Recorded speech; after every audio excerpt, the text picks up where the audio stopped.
Hi hello అండి, welcome back to my channel.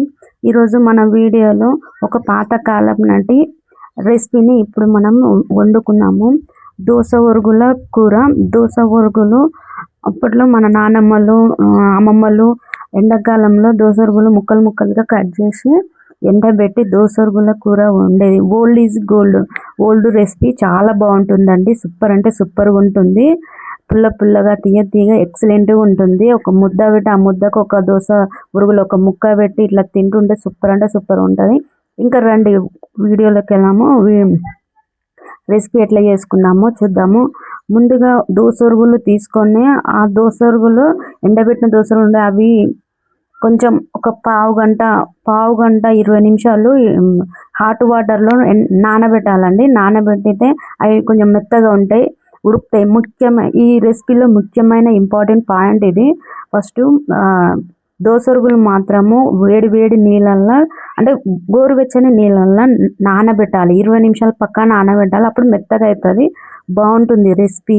ముక్క కూడా టేస్ట్ బాగుంటుంది.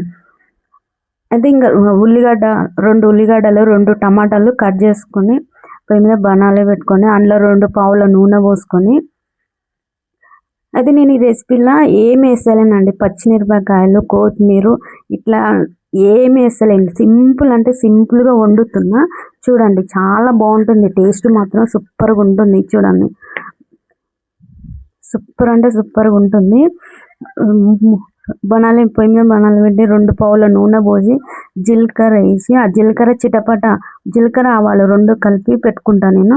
ఆ జీలకర్ర ఆవాలు వేసిన అవి చిటపట అనేదాకా కొంచెం వేడి కావాలి. అవి చిటపట అన్నాక సన్నగా కట్ చేసుకున్న ఉల్లిగడ్డలు ఉన్నాయి కదా, అవి వేసుకోండి. అవి వేసుకున్నాక అవి కూడా మగ్గాలి, మంచిగా ఎర్రగా మగ్గాలి. ఎర్రగా మగ్గినాక అల్లం ఎల్లిగడ్డ పేస్టు, పసుపు వేసి అవి కూడా అల్లం ఎల్లిగడ్డ పచ్చి వాసన పోయేదాకా మంచిగా వేగాలి. నూనె కొంచెం పైకి వచ్చినట్టు తెలుస్తుంది. అయితే ఉల్లిగడ్డ జల్దీ ఉడకాలంటే కొంచెం ఉప్పు వేయాలి. ఈ విషయం అందరికీ తెలుసు కదా. దాంట్లో కొంచెం పసుపు, అల్లం ఎల్లిగడ్డ వేసి అది మంచిగా ఉడికినాక నూనె కొంచెం పైకి వెళ్ళినట్టు అనిపిస్తే అప్పుడు మనం నానబెట్టుకున్నాం కదా దోస ఉరుగులు, అవి ఇట్లా పిసకాలి. పిసికితే మనం ఎండబెట్టుకున్నప్పుడు దుమ్ము ఇట్లా పడుతుంది కదా, అదంతా పోతుంది, బాగుంటుంది.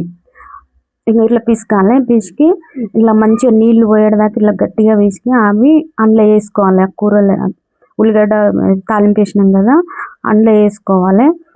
వేసుకొని ఒక 10 నిమిషాలు సన్న మంట మీద ఒక 5-10 నిమిషాలు ఉడకనియండి.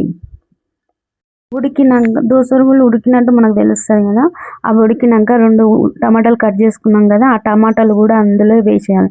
అయితే కొందరు చింతపండు రసం వేస్తారు, నేనైతే టమాటాలే వేసిన. పులుపు నాకు పడదు, అట్లనే టమాటాలు వేసిన. 2 టమాటాలు కట్ చేసుకున్న సన్నగా అవే వేసిన.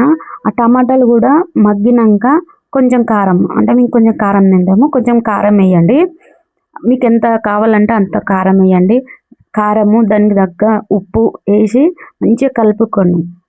సూపర్ టేస్ట్ ఉంటుంది. ఈ రెసిపీ నచ్చితే లైక్ ఇవ్వండి, షేర్ చేయండి, సబ్స్క్రైబ్ చేసుకోండి. లైక్ మాత్రం తప్పకుండా ఇవ్వండి ఫ్రెండ్స్, ప్లీజ్ రిక్వెస్ట్. ఇది చూడండి ఎంత బాగుందో. సూపర్ అంటే సూపర్గా ఉంటుంది నిజంగా అండి. ఎక్సలెంట్గా ఉంటుంది. కూర మాత్రం పాతకాలం నాటి కూర కదా. ఈ రోజులలో ఈ రెసిపీ ఎంతమందికి తెలుసో తెలియదు. మీరు ఎప్పుడైనా చేసుకుంటే నా కామెంట్ బాక్స్లో కామెంట్ చేసి చెప్పండి.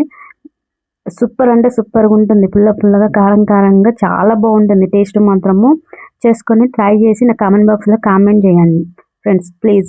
లైక్ మాత్రం